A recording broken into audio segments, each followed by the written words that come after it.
So welcome to the Forum at a Glance, a weekly review of what's happened on the forums for the week of December 2nd to December 9th.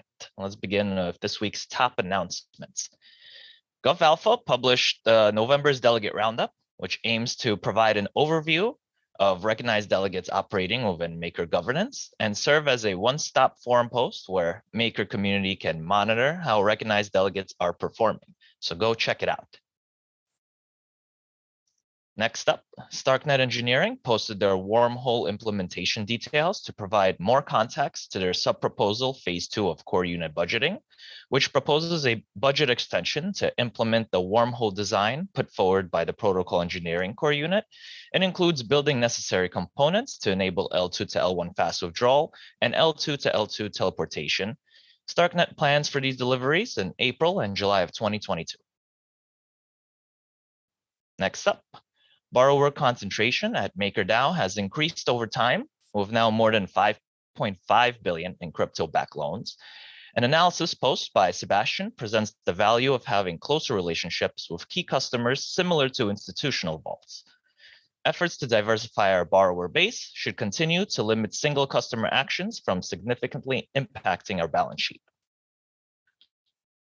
And moving into the top 3 discussions, as just mentioned earlier, Demos published a subproposal to offboard the current facilitator of content production core unit and specifies his reasoning behind the decision. There hasn't been much discussion on the thread as of yet. Next up, data presented by Risk shows that there's strong demand to borrow against Curve LP collateral, including USD, BTC, and Tri-Crypto pools. Monet Supply submits a post going over options for onboarding Curve LPs as collateral, including information about user demand, competition, and risk. And finally, the question to burn or not to burn, Spidermo asks the community whether we would like to have a set of conditions allowing to kick off a surplus action and in effect, massively smoothing out the timing of MKR burn. And now moving on to our active signal requests.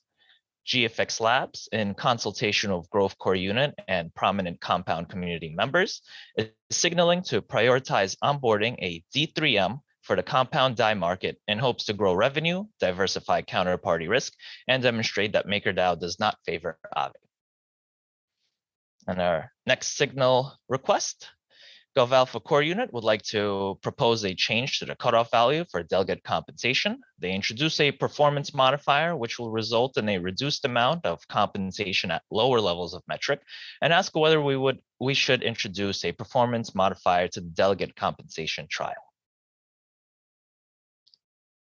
And that's it for the Forum at a Glance. To find some more information, check out the Forum at a Glance post. It includes 3-point summary, evaluation and reports, ongoing initiatives, and help wanted.